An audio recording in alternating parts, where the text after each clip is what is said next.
सुप्रभात मुलांनो. विद्यार्थी मुलांनो, शाळा बंद आहे, पण आपलं शिक्षण चालू आहे. शाळा बंद पण शिक्षण चालू या उपक्रमात आपण इयत्ता 9वी विषय मराठी अक्षर भारती मधला एक सुंदर पाठ, त्या घटकाचं नाव आहे ऑलिम्पिक वर्तुळांचा गो. याचा आज आपण अध्यापन करणार आहोत. बृहन्मुंबई महानगरपालिकातर्फे आयोजित ऑनलाईन शिक्षणाचा या सत्रामध्ये मी दुर्गा शर्मा आपला सहर्ष स्वागत करते. तर आज आपण शिकणार आहोत ऑलिम्पिक वर्तुळांचा गो. आता बघा, तुम्हाला दिसत असेल की इकडे 5 तुम्हाला असा गोलाकार हे दिसत असेल. तर हा गोलाकार काय ऑलिम्पिकच्या ध्वजाचा हे निशाण आहे. आता याचा अर्थ काय आहे? कशाला हा असा बनलेला आहे? याची मी तुम्हाला माहिती पुढे देणार आहे. पहिल्या आपण ह्या पाठाचे लेखक त्यांच्याविषयी काही माहिती घेऊया. या पाठाचे लेखक आहे माननीय श्री बाळ ज पंडित, ज्यांचा जन्म 1929 ला झाला आणि त्यांची मृत्यू 2015 ला झाली. आता यांचे काही लेखन बघूया आपण. प्रसिद्ध लेखक, क्रिकेट सामन्याचे समालोचक, पहिले शतक, कुमारांचे खेळ, क्रिकेटमधील नवलकथा इत्यादि पुस्तकें प्रसिद्ध. मतलब ये जो पुस्तकों के नाम इसमें दिए गए हैं, ये सारी पुस्तकें इन्होंने लिखी है जो कि बहुत ज्यादा प्रसिद्ध हुई है. तो ये थी बाळ ज पंडित, जो इस पाठ के लेखक है, उनकी जीवनी. अब हम इस पाठ की मध्यवर्ती कल्पना देखेंगे कि आज हम क्या सीखने वाले हैं इस चैप्टर में. तर या पाठामध्ये ऑलिम्पिक सामन्यांची सुरुवात का व कशी झाली, मतलब जो ये ओलंपिक स्पर्धा होती है उसकी शुरुआत क्यों व कैसे हुई, क्यों ओलंपिक स्पर्धा की शुरुआत की गई और कैसा हुआ, ये कैसे अस्तित्व में आया, कैसे लोगों के विचार आया लोगों को कि नहीं ये करना चाहिए. हे सामने भरवण्यामागील उद्दिष्टे कोणती. यह जो स्पर्धा है, यह स्पर्धा कराने का उद्देश्य क्या है. देखो, कोई भी चीज जब हम ऑर्गेनाइज की जाती है, तो हर चीज के, जैसे हम लोग कोई पूजा पाठ भी अगर घर में करते हैं, तो भी उसके पीछे हमारा उद्देश्य होता है कि नहीं, हमारे घर में शांति हो, इसलिए पूजा पाठ कराते हैं. तो कोई भी चीज, अगर हम लोग कोई भी चीज कर रहे हैं, तो उसके पीछे एक उद्देश्य होता है. तो यह ओलंपिक स्पर्धा को करने का उद्देश्य क्या है. ओलंपिक वर्तुळाचा अर्थ काय. ये जो ओलंपिक के जो गोलाकार, जो आपने अभी इसके पहले दृश्य देखा, जो चित्र आपने देखा, उसका क्या अर्थ है, क्यों ऐसे 5 गोले अलग अलग कलर के बनाए गए हैं और वो एक दूसरे से जुड़े हुए हैं, ऐसा क्यों है. ये सारी जानकारी आपको आगे के चैप्टर में मिलेगी. या सर्वांचा आढावा प्रस्तुत पाठातून लेखकांनी घेतला आहे और इन सारी चीजों का मतलब क्यों ऐसा है, क्यों शुरुआत हुई, इसका उद्देश्य क्या है, ये गोलाकार का अर्थ क्या है, ये सारी चीजें इस पाठ में आपको बताई गई है. या प्रस्तुत पाठातून जागतिक ऑलिम्पिक क्रीडा स्पर्धांविषयी माहिती दिली आहे.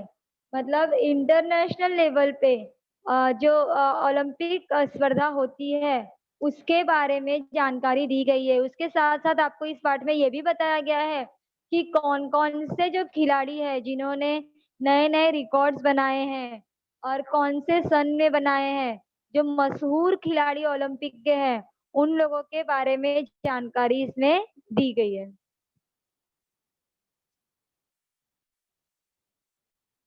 आता आपण बघूया कि ओलंपिक गेम्स टोक्यो 2020, जो इस बार हमारा ओलंपिक गेम्स टोक्यो में होने वाला था 2020, लेकिन ड्यू टू कोरोना की वजह से वो अब 2021 में होगा. तो इस बार हमारे यहाँ ओलंपिक का गेम जो है वो पोस्टपोन कर दिया गया है. तो ये बहुत महत्वपूर्ण है, खेल खेलना बहुत महत्वपूर्ण है. तो खेल क्यों खेलना चाहिए. सब लोग बोलेंगे खेल खेलने से क्या होता है, यहाँ पे कमाना चाहिए, ये करना चाहिए. नहीं, लेकिन खेल में भी आपका विकास है. तो अभी मनुष्याच्या सर्वांगीण व्यक्तिमत्व विकासात क्रीडेचे महत्व अनन्यसाधारण आहे. मतलब मनुष्य के सर्वांगीण व्यक्तिमत्व विकास में जो खेल का महत्व है, वो अत्यंत बहुत ही ज्यादा महत्वपूर्ण है, जिसकी आप तुलना नहीं कर सकते दूसरी चीजों से. सर्व स्तरांवर खेळले जाणारे क्रीडा सामने हे जगभरातील क्रीडाप्रेमींचे लक्ष वेधून घेणारे ठरतात. मतलब सभी स्तरों पे खेले जाने वाला ये क्रीडा सामना मतलब ये क्रीडा स्पर्धा यह पूरी दुनिया के क्रीडा प्रेमी मतलब जो खेल के प्रेमी है, सभी लोग खेल के प्रेमी नहीं होते, पर जो खेल के प्रेमी हैं, उन लोगों के ध्यान को अपनी ओर आकर्षित करता है. कौन? ये ओलंपिक गेम. संपूर्ण जगभरातील क्रीडा सामन्यात ऑलिम्पिक क्रीडा सामन्यांना एक मानाचे स्थान आहे. मतलब पूरे देश में, पूरी दुनिया में जो भी क्रीडा स्पर्धाएं होती है, उसमें ये जो ओलंपिक का है, ओलंपिक खेल स्पर्धा जो है, इसको एक महत्वपूर्ण स्थान मिला हुआ है. ऑलिम्पिक 2020च्या विजयाचे उद्दिष्ट डोळ्यासमोर ठेवून आपल्याला आवडणाऱ्या खेळावर लक्ष केंद्रित करून त्यात पारंगत होऊन आपल्या देशाला ऑलिम्पिक विजयाचे मानकरी होण्यासाठी अधिकाधिक प्रयत्नशील राहूया. अभी देखो, इसमें ओलंपिक 2020 जो अभी होने वाला था, जो इस साल खेल, उसमें हमारे देश के अधिक से अधिक खिलाड़ी विजय प्राप्त करें और अपने देश का नाम हो और सभी लोगों का ध्यान उस पे केंद्रित हो. इसीलिए अपने देश में के तरफ से जो भी खिलाड़ी है और आप जो भी, अगर आपको खेल में आपको रुचि है, तो आपको इस प्रकार की तैयारी करनी है कि उसमें आपको विजय प्राप्त करना है और अपने देश को ओलंपिक विजयाचे मानकरी ये पदवी मिलाने के लिए प्रयत्नशील रहना है. परंतु ये ओलंपिक 2020 ये कोरोना की वजह से पोस्टपोन्ड हो गया है और ये 2021 में होगा. तो आपको और एक मौका मिल गया है अपनी तैयारी करने का, जिससे आप उसको क्या कर सकते हो, और ज़्यादा मेहनत करके अपनी तैयारी कर सकते हो. अभी आपके सामने जो फ्लैग दिखाई दे रहा है, ये फ्लैग है ओलंपिक का फ्लैग. जैसा कि आपने पहले देखा कि 5 वर्तुलाकार गोफ के बारे में जो आपके बारे में चर्चा की गई थी, तो ये 5 वर्तुलाकार गोफ क्यों है? ये इस चैप्टर में अभी आपको पता चलेगा. यहाँ से आपके चैप्टर की शुरुआत होती है. ऑलिम्पिक गावाकडे आमची मोटार भरधाव वेगाने जात होती. मतलब ये जो ओलंपिक गेम होता है, तो उसकी ऐसी व्यवस्था की जाती है, ये इतने बड़े स्तर पे होता है कि इतने बड़ी जगह में होता है और वहाँ पे हर चीज़ों की व्यवस्था की जाती है. वहाँ एक गाँव बन जाता है, इसलिए उसे ओलंपिक गाँव कहा जाता है. तो लेखक बोलते हैं कि ओलंपिक गाँव की तरफ जाने के लिए हमारी जो गाड़ी है, वो तेजी से जा रही थी. गर्दी प्रचंड असली तरी राहगीरला अडचण मुळीच नव्हती. गर्दी बहुत ज़्यादा थी, लेकिन फिर भी रहदारी रहदारी मतलब कि क्या, ट्रैफिक ट्रैफिक बिल्कुल भी नहीं थी वहाँ पे. येण्या-जाण्यासाठी वेगवेगळे रस्ते होते और आने-जाने के लिए अलग-अलग क्या थे? रस्ते थे. खेळांचे मैदान जवळ येऊ लागले. खेल का जो मैदान है, वो नजदीक आने लगा था. तसे आमचे डोळे समोरील क्षितिजाकडे लागले. अब क्षितिज मतलब कि आकाश और धरती जब सूरज डूबता है, तो क्या होता है, हमें दिखाई देता है कि आकाश धरती से पूरा मिल गया है. तो जो बीच की रेखा दिखाई देती है, जो आपको स्क्रीन दिखाई देता है, उसको क्षितिज बोलते हैं. तो लेखक बोलते हैं कि हमारी आंखें जो है वो क्षितिज की तरफ गई. अब त्याच्या पुढे खूपच उंच असा स्तंभावर एक भला मोठा ध्वज फडफडत असलेला आम्हाला दिसला. स्तंभ मतलब पिलर, खंबा. तो बहुत ऊंचे एक खंबे पर हमारे सामने एक बहुत ही बड़ा ध्वज, ध्वज मतलब झंडा, फ्लैग, वो लहराता हुआ हमें दिखाई दिया. ओलंपिक सामन्यांचे ते स्वतंत्र निशान होते और ओलंपिक स्पर्धा का वो एक स्वतंत्र निशान था. ध्वजावरील पांढऱ्या शुभ्र पार्श्वभूमीवर लाल, पिवळ्या, निळ्या, हिरव्या व काळ्या रंगाची वर्तुळे एकमेकांत गुंफलेली होती.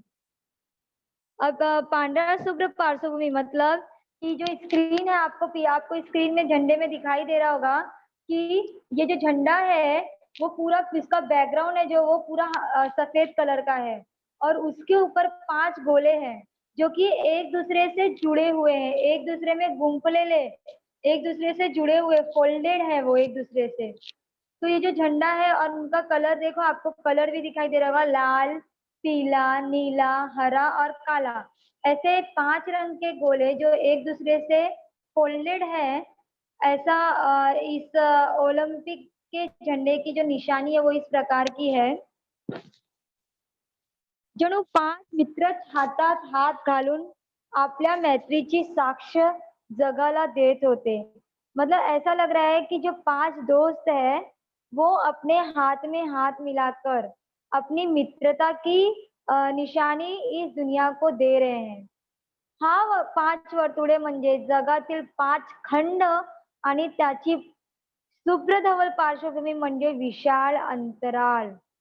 अब देखो ये 5 गोले का मतलब क्या है? ये 5 गोले का मतलब है कि इसमें ओलंपिक गेम में ऐसा नहीं है कि इसी देश के लोग खेल सकते हैं या इसी जगह के लोग आएंगे, ऐसा वहां पे बिल्कुल भी नहीं है.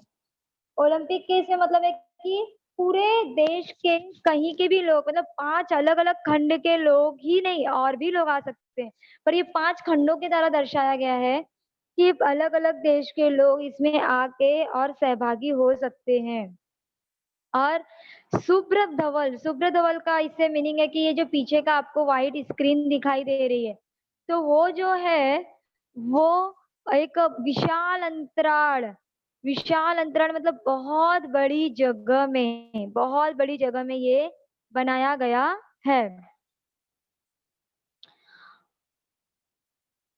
याच्या पुढची आहे आपला, या ध्वजा लीलेले आहे. इस ध्वज के ऊपर ओलंपिक का ब्रीद वाक्य लिखा गया है. अब ब्रीद वाक्य मतलब क्या? तो घोष वाक्य, स्लोगन. इस ध्वज के ऊपर ओलंपिक का स्लोगन लिखा गया है. अब उस स्लोगन पे क्या क्या है? सीटियस, ऑल्टियस एंड फोर्टियस. सीटियस, ऑल्टियस, फोर्टियस, ये ब्रीद वाक्य लिखा गया, मतलब घोष वाक्य लिखा गया है. अब इसका मतलब क्या होता है? तो सीटियस का मतलब होता है गतिमानता. ऑल्टियस का मतलब होता है उच्चता और फोर्टियस का मतलब होता है तेजस्विता. अब देखो ये आपको एग्जाम में आता है तो आपको इसकी तरफ ध्यान देना है.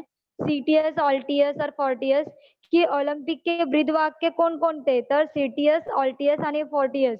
तो कभी कभी उसका मीनिंग भी पूछता है, तो आपको पता होना चाहिए. सीटीएस मीनिंग होता है गतिमानता, ऑल्टियस का मीनिंग होता है उच्चता और फोर्टियस का मीनिंग होता है तेजस्विता. अब गतिमानता अर्थात वेग, उच्चता मतलब ग्रेटनेस, बहुत उच्च स्तर के काम, और तीसरा जो है आपका तेजस्विता, एकदम तेजोमय होना चाहिए खिलाड़ी. ये उसके लिए ये सीटीएस, ऑल्टियस और फोर्टियस ये दिया गया है. प्रत्येक खेळाडूने जास्तीत जास्त गतिमान होण्याचा प्रयत्न केला पाहिजे. प्रत्येक खिलाड़ी जो है वो अधिक से अधिक गतिमान होना चाहिए. अधिकाधिक उंची गाठण्याची शिकस्त केली पाहिजे. अधिक से अधिक उच्चता प्राप्त करने का उसे कोशिश करना चाहिए आणि बल संवर्धनासाठी जास्तीत जास्त श्रम केले पाहिजे. और बल संवर्धन के लिए अधिक से अधिक मेहनत प्रयत्न करना चाहिए. तो ये जो इसका मीनिंग है नीचे जो आपको ब्लू लाइन में दिखाई दे रहा है, ये आपको एग्जाम में लिखने के लिए आता है. ऐसा संदेश हा ध्वज खिलाड़ियों देश असतो. अब देखो इस ध्वज के ऊपर ये लिखा रहता है कि जब भी खिलाड़ी ग्राउंड में है, खेल रहा है या खेलने के लिए वो पहले से बैठा है, तो ये देख के उसे याद आना चाहिए कि मेरा उद्देश्य क्या है, मैं यहाँ पे किस लिए आया हूँ. और ये देखने से वो हमेशा उस चीज के लिए रेडी रहेगा. या ध्वजस्तंभाजवळ एक स्फूर्तिदायक मशाल सतत तेवत असते. और एक इस जो ये फ्लैग है, एक फ्लैग के नीचे एक मसाल मतलब एक आग जलती है जिसमें आप देखते रहोगे आगे की स्क्रीन में आपको दिखाई देगा. ये मसाल जो है वो हमेशा वहां पे जलती रहती है इस ध्वज के नीचे. और उस आग का भी क्या संदेश है वो भी आपको आगे के चैप्टर में पता चलेगा. ऑलिम्पिक सामने म्हणजे क्रीडापटूंसाठी आणि क्रीडा शौकीनांसाठी एक पर्वणीच असते. मतलब ओलंपिक की जो ये स्पर्धा है, यह खिलाड़ियों के लिए और क्रीडा शौकीन और खेल के प्रेमियों के लिए एक पर्व है, मतलब एक त्योहार की तरह होता है. पृथ्वीच्या पाठीवरील सर्व राष्ट्रांतील सुमारे 5 ते 6,000 खेळाडू या सामन्यामध्ये भाग घेतात. मतलब पूरे पृथ्वी के स्तर के सभी राष्ट्रों के कम से कम 5 से 6,000 खिलाड़ी इस क्रीडा स्पर्धा में सहभागी होते हैं. स्त्री खेळाडूंची ही संख्या 2,000च्या आसपास असते. जो स्त्री खिलाड़ी होते हैं, स्त्री खिलाड़ी मतलब ये 5 से 6,000 खिलाड़ियों के अंदर कम से कम 2,000 खिलाड़ी जो होते हैं वो स्त्री खिलाड़ी होते हैं. प्रेक्षागारात सुमारे 70 ते 80,000 प्रेक्षक बसण्याची सोय असते. अभी यहाँ पे देखो प्रेक्षागार प्रेक्षागार मतलब सभागृह जहाँ से बैठ के खेल देखा जाता है. आप पेंसिल से कठिन शब्दों का अर्थ लिखते जाइए. प्रेक्षागार मतलब सभागृह. तो ये सभागृह में कम से कम मतलब इतनी बड़ी सभागृह होती है और ऐसी व्यवस्था की गई होती है कि कम से कम 70 से 80,000 प्रेक्षक मतलब देखने वाले वह प्रेक्षक उसमें बैठकर यह ओलंपिक का स्पर्धा देख सकते हैं. तो आप अंदाजा लगाइए कि कितनी बड़ी सभागृह होगी और कितना बड़ा मैदान होगा. याशिवाय सुमारे 25,000 लोकांना हे सामने उभे राहून पाहता येतात. देखो 70 से 80,000 प्रेक्षक बैठ के देख सकते हैं और 25,000 लोग इस स्पर्धा में खड़े होके यह स्पर्धा देख सकते हैं. 25,000 लोग. ऐसी व्यवस्था वहां पे की गई होती है. पोहण्याच्या शर्यतीसाठी 4-5 तलावही बांधलेले असतात. पोहण्याचा मतलब स्विमिंग तैरने की स्पर्धा के लिए 4-5 तालाव बनाए गए होते हैं. खेळांचे विशाल मैदान त्याभोवतालचे प्रचंड प्रेक्षागार रहदारीसाठी मुद्दाम बांधलेल्या अनेक सडका लोहमार्ग पुरुष व स्त्री खेळाडू यांच्या निवासासाठी बांधलेल्या असंख्य खोल्या असलेल्या इमारती मतलब कि जो खेल का जो मैदान है बहुत बड़ा मैदान बनाया जाता है और उसके आसपास जो प्रचंड संख्या में जो देखने वाले आते हैं तो उनके लिए प्रचंड संख्या में प्रेक्षागार मतलब बड़े-बड़े सभागृह बनाए जाते हैं. और रहदारीसाठी मुद्दाम बांधलेल्या अनेक सड़का मतलब ट्रैफिक ना हो इसके लिए बहुत सारी सड़कें बनाई जाती है. और लोह मार्ग मतलब कि रेलवे का रूढ़ मार्ग रेलवे की जो पटरी है वो बनाई जाती है. पुरुष व स्त्री खिलाड़ू इनको रहने के लिए असंख्य खोल्या बनवली जातात. असंख्य इमारतें बनाई जाती है. वसतिगृह बनाया जाता है. वसतिगृह मतलब गेस्ट हाउस जिसे हम लॉज कहते हैं वो बनाया जाता है. प्रेक्षकांच्या श्रम परिहारासाठी अब यहाँ पे देखो श्रम परिहार प्रेक्षकांच्या श्रम परिहारासाठी मतलब उनके मनोरंजन के लिए सुसज्ज अशी विशाल उपहार गृह बनाई जाती है. उनके मनोरंजन के लिए उनके खाने पीने के लिए उपहार गृह मतलब होटल बनाया जाता है. असे हे मोठे एक गावच मतलब इतनी सारे वहाँ रास्ते बनाए जाते हैं, घर बनाए जाते हैं, मैदान बनाया जाता है, तालाब बनाया जाता है, रहने के लिए जगह बनाई जाती है, वसति गृह बनाए जाते हैं, होटल बनाई जाती है. तो ऐसा ये पूरा ये सारी चीजें जो है वो जहाँ पे अपना ओलंपिक का सामना जहाँ पे अपना ओलंपिक का गेम होता है उसी के आसपास बनाई जाती है. इसलिए एक बड़ा सा गांव की तरह बना दिया जाता है. तो इसे कहा जाता है ओलंपिक विलेज. इसे क्या कहा जाता है? Olympic village. आता पुढची स्लाइड आपण बघूया.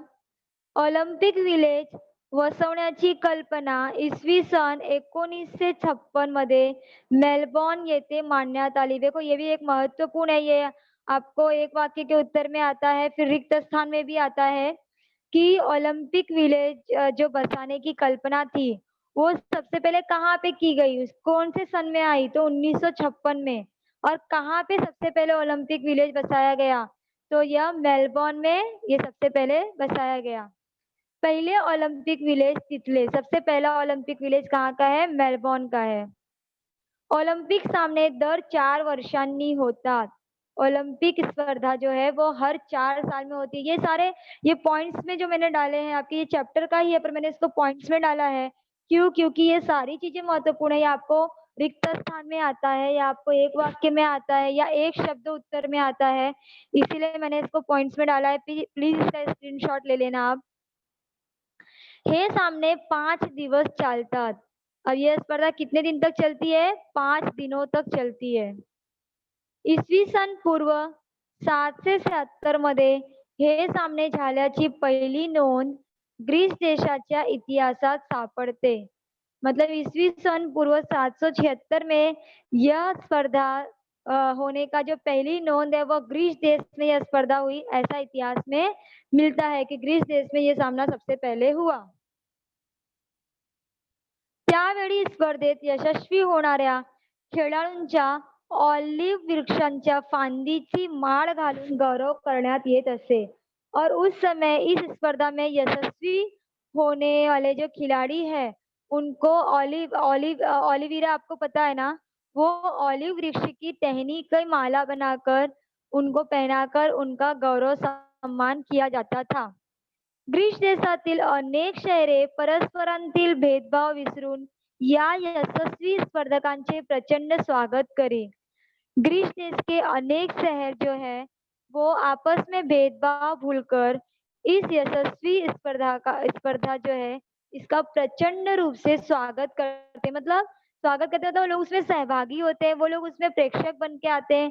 और यह स्पर्धा करने के लिए जो भी मदद होती थी वो ग्रीस देश के लोग करते थे. और सबसे पहले वहां पे यह स्पर्धा की गई है, ऐसा जो लेख है अपना प्राचीन काल की चीजों के द्वारा इतिहास में यह पता चलता है. या सामन्यांतील खेळाडूंना राष्ट्रीय सण समारंभाच्या वेळी मानाचे स्थान मिळत असे. और इस स्पर्धा में सहभागी होने वाले खिलाड़ियों को राष्ट्रीय स्तर पर राष्ट्रीय त्योहारों के जो समारंभ होता है, राष्ट्रीय त्योहार जो मनाए जाते थे उसके अंदर इनका सम्मान सत्कार किया जाता था. पुढे ग्रीक सत्तेचा हास झाला आणि त्याबरोबर इसवी सन पूर्वी 394 मध्ये हे सामने बंद झाले. और आगे ग्रीक सत्ता जो है, ग्रीस में ग्रीक की सत्ता थी ईस्वी सन पूर्व 776 में. तो जब ग्रीक सत्ता का हाश हो गया, मतलब वो सत्ता जब खत्म हो गई आणि त्याबरोबर इसवी सन पूर्वी 394 मध्ये, मतलब 394 इस ईस्वी सन पूर्व में यह स्पर्धा बंद हो गई. ग्रीक सत्ता के हाथ के साथ यह स्पर्धा भी, ओलंपिक की स्पर्धा भी क्या हो गई? बंद हो गई. आता आपण पुढची स्लाइड बघूया. या पुढच्या याच्या पूर्वीच्या आदल्या बघितलं, आधी आपण जे स्लाइड बघितलं त्या स्लाइड मध्ये आपण बघितलं की कसं प्रकारे ऑलिम्पिक स्पर्धाची सुरुवात झालेली पूर्वी प्राचीन काळामध्ये आणि कसं प्रकारे ती बंद पण झाली प्राचीन काळामध्ये. तर ग्रीक मेलबोर्न येथे पहिल्या ऑलिम्पिक सामन्यात ठेवला गेला होता, ऑलिम्पिक विलेज बनवला गेला होता. आणि जेव्हा ग्रीक हा सत्ताचा जेव्हा हास झाला, म्हणजे ती जेव्हा बंद झाली, ती सत्ता जेव्हा संपली तेव्हा ऑलिम्पिक सामन्याची सुरुवात पण ग्रीस देशात बंद झाली. ऑलिम्पिक सामन्या ते होत होता, ते सामन्या ती स्पर्धा भरवण्याच्या जे कार्य तिकडे होत होता ते सर्व बंद झाला.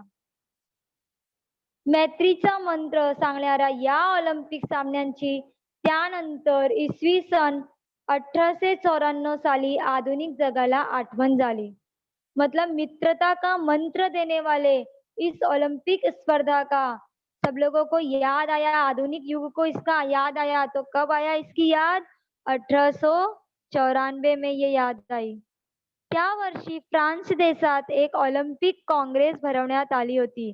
और उस साल फ्रांस देश में एक ओलंपिक कांग्रेस पार्टी जो है वो ओलंपिक का सामना भरा रही थी, मतलब ओलंपिक खेल का आयोजन कर रही थी, इसलिए ओलंपिक कांग्रेस नाम उसे दिया गया. या कांग्रेसला अनेक राष्ट्रांचे प्रतिनिधि हजर होते. तो इस कांग्रेस में क्या है, ये जो सोसाइटी, ये जो कमेटी बनाई गई थी ओलंपिक कांग्रेस, इसमें अलग अलग देशों के प्रतिनिधि जो थे उसमें हाजिर होते थे. कुबर्टीन नावाच्या फ्रेंच क्रीडा तज्ञाने या कांग्रेसमध्ये ऑलिम्पिक सामन्याचे पुनरुज्जीवन केले. कुबर्टीन नाम का एक फ्रेंच का जो क्रीडा तज्ञ, मतलब खेल के इसमें जो एकदम जानकार, सबसे ज्यादा ऊंचे लेवल का जो है, जिसे खेल के बारे में सारी जानकारियां हैं, ये जो नाम का व्यक्ति था उसने ओलंपिक स्पर्धा का पुनरुज्जीवन किया। ये भी एक महत्वपूर्ण क्वेश्चन है, ये भी आपको आ सकता है कि कौन से क्रीड़ातज्ञ ने ओलंपिक सामना का पुनरुज्जीवन किया? तो कुबर्टीन। और ये कौन से देश का था? तो ये फ्रेंच का था। देखो, सबसे पहले जो हुआ वो मेलबोर्न यहाँ ग्रीस में हुआ। उसके बाद इसका पुनरुज्जीवन कहाँ पे हुआ? तो फ्रेंच के क्रीडातज्ञ ने इसका पुनरुज्जीवन किया है। शरीर संपदा वाढवण्यासाठी, बल संवर्धन करण्यासाठी आणि प्रामुख्याने देशादेशांतील मैत्री वाढून त्यांच्यातील मित्रत्वाची स्पर्धा व्हावी, यासाठी प्राचीन ऑलिम्पिक सामन्याप्रमाणेच यापुढे आंतरराष्ट्रीय क्रीडा क्रीडा स्पर्धा भरवण्याच्या असे ठरले। मतलब भरवयात असे ठरले। मतलब लोगों की शरीर संपदा बढ़े, उनमें बल संवर्धन बढ़े और प्रमुख रूप से अलग-अलग देशों में मित्रता बढ़े, तो उनमें मित्रत्वाची स्पर्धा व्हावी, मतलब उनमें मैत्री की स्पर्धा हो। इसलिए प्राचीन ओलंपिक स्पर्धा की तरह अंतरराष्ट्रीय स्तर पर फिर से एक क्रीड़ा स्पर्धा भरनी चाहिए, क्रीड़ा स्पर्धा होनी चाहिए, ऐसा इस सोसाइटी इस मीटिंग के द्वारा निश्चय किया गया। 1896 पासून ऑलिम्पिक सामने दर 4 वर्षांनी वेगवेगळ्या देशात भरवले जातात। मतलब 1896 से ओलंपिक स्पर्धा हर 4 साल में अलग-अलग देशों में की जाती है। त्या निमित्ताने जगात सद्भावना, समता, मैत्री, विश्व बंधुत्व, शिस्त व ऐक्य या भावना वाढीस लागतात। और इस प्रकार से देश में सद्भावना, सद्भावना मतलब कि अच्छी भावना को फैलाने का काम, समता, समता मतलब समानता लाने का काम, मैत्री मतलब मित्रता, विश्व बंधु मतलब आपुलकी, अपनत्व की भावना, बंधु भाव, स्नेह, शिस्त मतलब शिष्टाचार, आणि ऐक्य मतलब एकता। तो इन सारी भावनाओं को बढ़ाने का कार्य करने के लिए 1896 में ओलंपिक स्पर्धाओं का शुरुआत की गई और यह स्पर्धा हर 4 साल में अलग-अलग देश में की जाती थी। या सामन्यात निरनिराळ्या 21 खेळांची तरतूद आहे। इस स्पर्धा में अलग-अलग 21 खेलों का समावेश किया गया है। पुरुषांसाठी व स्त्रियांसाठी वेगवेगळे सामने होतात। पुरुषों के लिए और स्त्रियों के लिए अलग-अलग स्पर्धाएं आयोजित की जाती है। ऐसा नहीं कि पुरुष स्त्री मिक्स किया जाए, ऐसा नहीं है। पुरुषों के लिए अलग स्पर्धाएं और स्त्रियों के लिए अलग स्पर्धाएं की जाती है। या सामन्यांच्या व्यवस्थेसाठी एक आंतरराष्ट्रीय ओलंपिक समिति नेमलेली असते और इस स्पर्धा के लिए अंतरराष्ट्रीय स्तर पर एक समिति, एक सोसाइटी बनाई जाती है अंतरराष्ट्रीय स्तर पर, और वह समिति निश्चय करती है कि कौन-कौन खेल रहा है और कौन-कौन से गेम होने वाले हैं। ये सारी चीजें वह समिति निश्चय करती है, डिसाइड करती है। या स्पर्धात भाग घेणाऱ्या प्रत्येक देशाचे 1 से 3 प्रतिनिधि या समितीत असतात। मतलब इस स्पर्धा में सहभागी होने वाले खिलाड़ियों, मतलब जिस देश के खिलाड़ी इस स्पर्धा में सहभागी होने वाले हैं, उस देश के 1 से 3 प्रतिनिधि इस समिति में शामिल होते हैं। क्यों? क्योंकि सारा अरेंजमेंट ये समिति के सदस्य करते हैं, इसीलिए उनके देश का खिलाड़ी शामिल है। इसलिए उस देश के 1 से 3 मतलब 1, 2, 3 कम से कम 3 प्रतिनिधि उसके अंदर शामिल होते हैं। या समितीमध्ये खेळांची व्यवस्था त्या खेळांच्या आंतरराष्ट्रीय संघाकडे असते। इस समिति में खेल की व्यवस्था उस खेल के अंतरराष्ट्रीय संघ की ओर होती है, संघ के पास रहती है। ओलंपिक सामन्यांसाठी लागणारा खर्च फारच मोटा असतो। ओलंपिक खेल के लिए लगने वाला जो खर्च होता है वो बहुत ज्यादा महंगा होता है। हा सर्व पैसा स्पर्धक देश उभा करतो और यह पूरा पैसा कौन देता है? स्पर्धक देश देते हैं। जो देश के खिलाड़ी इसमें शामिल है, उस देश के लोग जो है वो ओलंपिक इसका पूरा खर्चा करते हैं।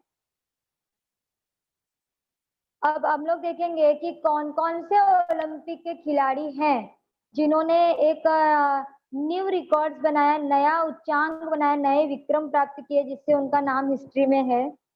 तो सबसे पहले आपको जो स्क्रीन दिखाई दे रही है उसमें जेसी ओवेंस का नाम है। जेसी ओवेंस के बारे में हम देखेंगे अब। क्रीडेच्या क्षेत्रात जातीभेद नाही, धर्मभेद नाही किंवा वर्णभेद नाही, येथे सर्वांना समान संधि मिलते। मतलब जो खेल है, खेल के क्षेत्र में जैसे आप आजकल आप देखते रहोगे कि जॉब के इसमें या किसी भी चीज में हम लोग देखते हैं कि जातिभेद धर्मभेद दिखाई देता है।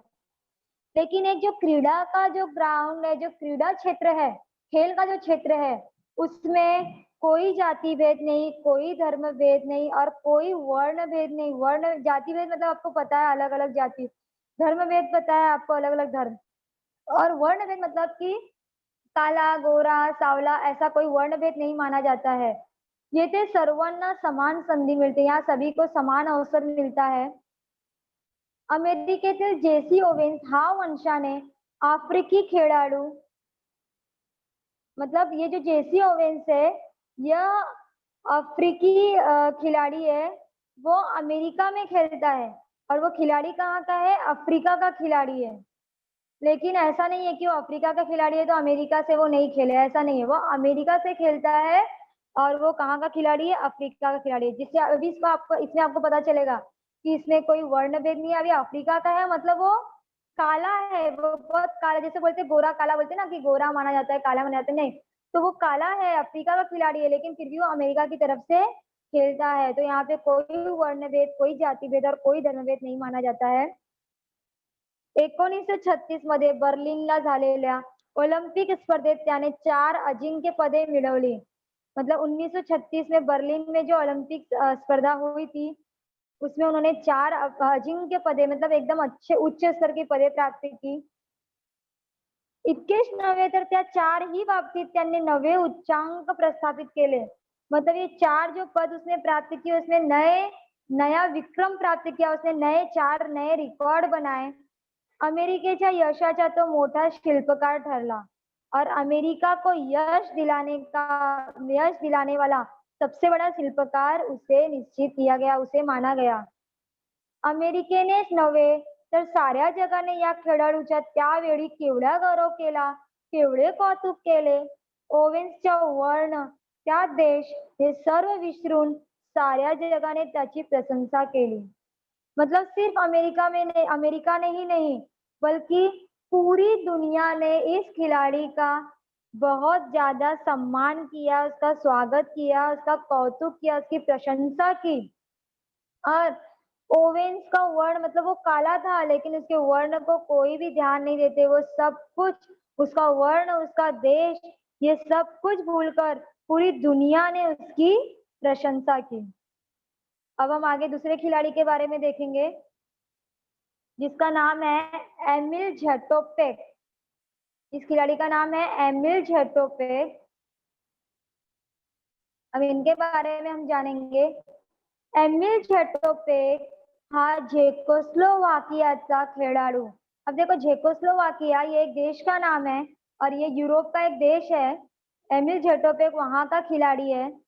1992 साली त्याने हेलसिंकीचे मैदान गाजवले, मतलब हेलसिंकी के मैदान में खेला और सब लोगों को आश्चर्य किया। 1952 के साल में तेथे त्याने 5000 मीटर धावणे व मॅरेथॉन या लांब पल्ल्यांच्या शर्यतीत नवीन विक्रम केले व नवा उत्सव घडवला। मतलब 5000 किलोमीटर की दौड़ में, मैराथन की दौड़ में उन्होंने लांब पल्ल्याचा मतलब लॉन्ग डिस्टेंस, दीर्घ अंतर, इस शर्त के अंदर, इस स्पर्धा के अंदर उन्होंने नया विक्रम मतलब नए रिकॉर्ड बनाए और नया इतिहास बनाया। जगातील एक मानवी रेलवे इंजिन असी झेटोपेक ने ख्याति मिळवली। मतलब झेटोपेक को क्या कहा जाता था, मनुष्य रेलवे इंजन इसे कहा जाता। इतना तेज ये दौड़ते थे कि जैसे अपना रेलवे जितनी तेज दौड़ती है उससे ज्यादा तो इन्हें मनुष्य रेलवे इंजन का नाम दिया गया। तो रेलवे की तरह ये दौड़ते थे। इसलिए अब ये आपको क्वेश्चन आ सकता है कि जेटोपेक को कौन सी पदवी दी गई, कौन सी ख्याति दी गई? तर मानवी रेल्वे इंजन याची ख्याती यांना दिली गेली। और झेटोपेक कोणाला मानवी रेल्वे इंजिनची ख्याती दिली गेली? तर एमिल झेटोपेक यांना मानवी रेल्वे इंजिन याची ख्याती दिली गेली। ऐसा क्वेश्चन आपको एग्जाम में आता है। यामुळे जगातील सर्व लोकांना झेटोपेक बद्दल तर अभिमान वाटलाच, पण त्याबरोबर झेकोस्लोवाकिया देशाबद्दलही त्यांच्या मनात आदर निर्माण झाला। मतलब लोगों के मन में झेटोपेक के प्रति तो अभिमान हुआ ही, उसके साथ साथ ये झेकोस्लोवाकिया देश से थे, इसलिए उस देश के प्रति भी आदर की भावना लोगों के मन में आ गई। अब हम एक तीसरे खिलाड़ी के बारे में देखेंगे, अफ्रिकेतला इथियोपियाचा मतलब अफ्रीका का इथियोपियाचा इथियोपियाचा ये जो देश है, वहाँ का जो खिलाड़ी है अबेबे बिकिला। अबेबे बिकिला इस खिलाड़ी ने अनवाडी पायाने मैराथन लांब पल्ल्याची शर्यत जिंकली। मतलब लॉन्ग डिस्टेंस अनवाडी पायाने मतलब बिना चप्पल के लॉन्ग डिस्टेंस का मैराथन जीता। एवढे मोठे अंतर त्याने 2 तास 15 मिनिटांत काटले। मतलब इतना लंबा जो अंतर था वो उन्होंने 2 घंटा 15 मिनट में पूर्ण किया, वो भी बिना चप्पल के। फॅनी बॅक्सर स्त्री खेळाडूने तर 1948 साली ओलंपिकचे मैदान दळावून सोडले। अभी देखो ये जो खिलाड़ी है फैनी बैक्सरिया 1938 में इन्होंने भी जीता है मैराथन। 100 व 200 मीटरच्या शर्यतीत प्रथम क्रमांक मिळवला। इन्होंने 100 और 200 मीटर के स्पर्धा में प्रथम क्रमांक प्राप्त किया। इस प्रकार से हमने अभी 4 खिलाड़ियों के बारे में देख लिया। अब आगे की स्लाइड देखेंगे। ये जो मैंने आपको बताया था कि झंडे के नीचे जो चिराग जलता रहता है, ये उसका निशान है। इस प्रकार का चिराग वहाँ झंडे के नीचे जलता रहता है। अब हम हमारे इंडिया के जो ओलंपिक खिलाड़ी है माने जाने, जो बहुत दिनों तक लोगों के जीभ पर, लोगों के मुंह पर जिसका नाम था, जिसके नाम की माला जपी हुई थी, ऐसे हमारे इंडिया के खिलाड़ी जो ध्यानचंद है, उनके बारे में हम अभी जानकारी लेंगे। भारताने हॉकीच्या स्पर्धेत अनेक वर्षे अजिंक्यपद टिकवले। भारत में हॉकी की स्पर्धा में भारत देश जो है वो बहुत वर्षों तक वही भारत ही जीतता था हॉकी में। तो किसके कारण? तो ध्यानचंद्र जी के कारण। सुप्रसिद्ध भारतीय हॉकी खेळाडू ध्यानचंद याचे नाव कित्येक वर्षे जगात सर्वांच्या जिभेवर नाचत होते। सुप्रसिद्ध भारत के हॉकी खिलाड़ी ध्यानचंद, इनका जो नाम है बहुत सालों तक पूरे दुनिया में लोगों की जबान पर था। ऑलिम्पिकच्या मैदानावर खेळाडू खेळत असतात तेव्हा खेळाडूंना पराक्रमाचा व प्रयत्नवादाचा संदेश देणारा ध्वज डौलाने फडकत असतो। देखो, जब ओलंपिक के मैदान में जब खिलाड़ी खेलते रहते हैं, तब खिलाड़ियों को पराक्रम और उनको प्रयत्न करते रहो, इसका संदेश देने वाला ये जो झंडा है अपना ओलंपिक का, वह डौलाने मतलब रुबाब में एकदम ग्रेसफुली ये जो झंडा है एकदम 80 रुबाबा क्या झंडा जो है वह वहां पे लहराता रहता है। मतलब ये मैदान में ये लहराता रहता है बड़ा सा झंडा, जिसे खिलाड़ियों को देखकर उनके अंदर जो प्रयत्न और पराक्रम की जो अंदर से उनकी चाह है वो हमेशा जागृत रहे, वो थक कर हारे नहीं, प्रयत्न करना ही है, ये भावना उनके अंदर हमेशा निर्मित होती रहनी चाहिए। त्या ध्वजावरील 5 खंडाची 5 वर्तुळे समतेचा व विश्व बंधुत्वाचा संदेश जगाला देत असतात। इस ध्वज के ऊपर जो 5 देशों के 5 खंडे के जो 5 गोलाकार बने हुए हैं, यह क्षमता और विश्व बंधुत्वता का संदेश इस जग को देते रहते हैं।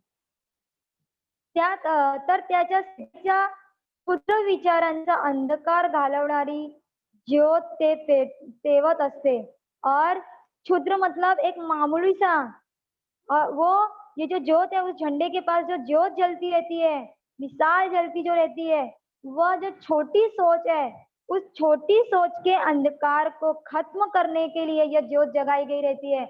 मतलब इस ज्योत जलाने का जो जो संदेश है, जो उद्देश्य है, कि जो छोटी सोच रखते हैं कि नहीं, ये अलग अलग जाति है, अलग अलग धर्म के लोग एक साथ कैसे खेल सकते हैं, या फिर अलग अलग वर्ण के लोग कैसे एक साथ खेल सकते हैं, अलग धर्म के लोग, नहीं नहीं, ये मुस्लिम है, या फिर ये हिंदू है, या फिर ये क्रिश्चियन है, ऐसा अलग जो धर्मवेद मानते हैं।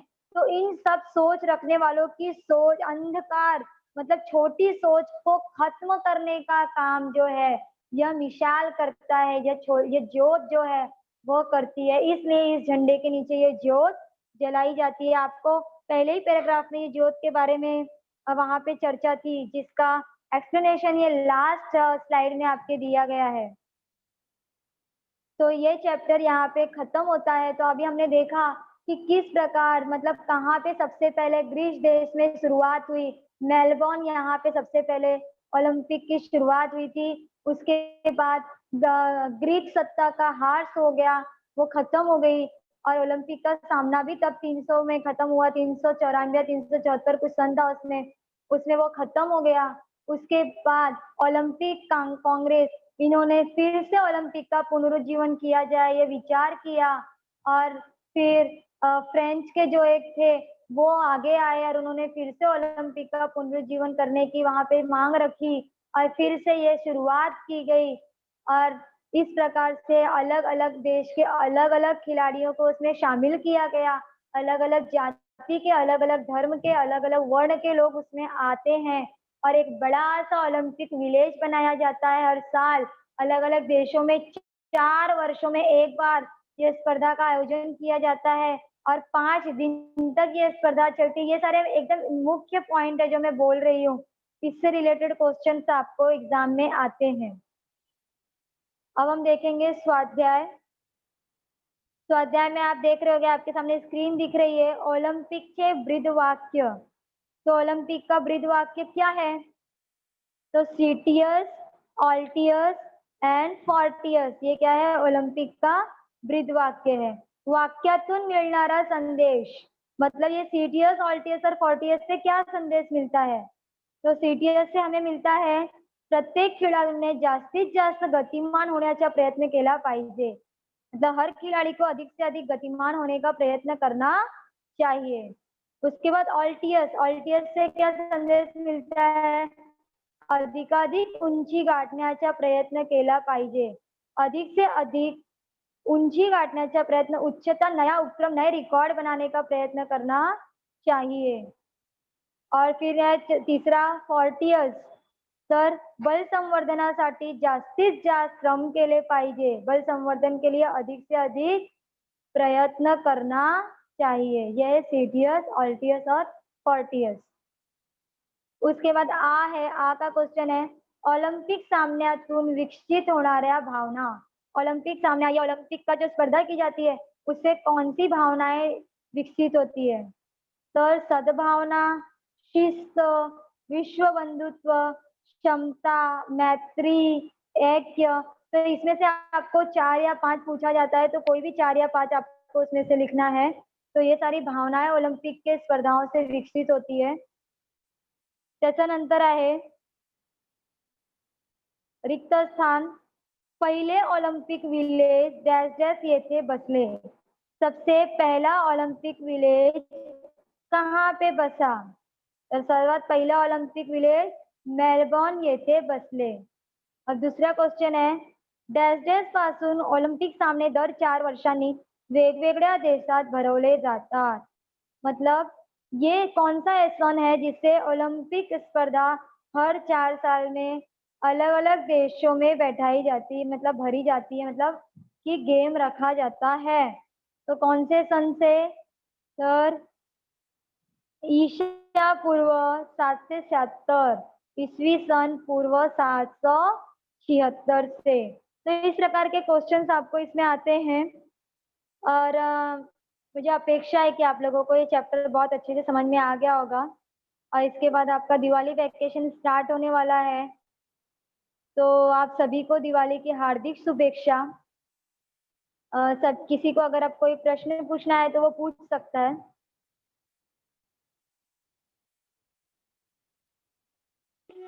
हेलो। हाँ, बोलो। Good morning teacher. Good teacher morning मुझे बेटा। इसका स्क्रीनशॉट लेना है इस लेसन का। मैंने आधा लिया था, आधा नहीं ले पाई थी। बेटा आपको ना यूट्यूब पे ये डाला जाएगा। हाँ। यूट्यूब पे आप 9th के अपना MCGM 9th के चैनल को सब्सक्राइब करो। आपको यूट्यूब पे ये पूरा लेसन डाला जाएगा, आप उसमें से ये ले सकते हो। ठीक है। Okay teacher. आप चैनल पे आप लोग देखते नहीं हो, मुझे लग रहा है। मिस हमने 2-3 बार मतलब ट्राई की थी, मैं डालती तो वो बहुत पुराना पुराना आता है, जो ये डालते हैं न्यू न्यू नहीं, वो वाला आप नहीं चैप्टर आता। का नाम डालोगे तो आ जाएगा बेटा उसमें। मिस बस BMC एडू 9 डालती और चैप्टर का नाम डालते तो कुछ भी अलग चैनल का आता है। अच्छा, तो ठीक है, मैं एक बार आपको स्क्रीन दिखा देती हूँ।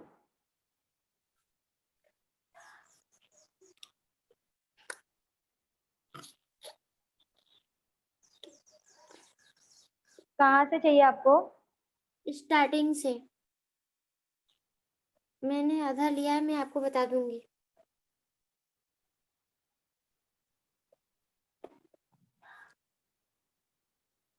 ये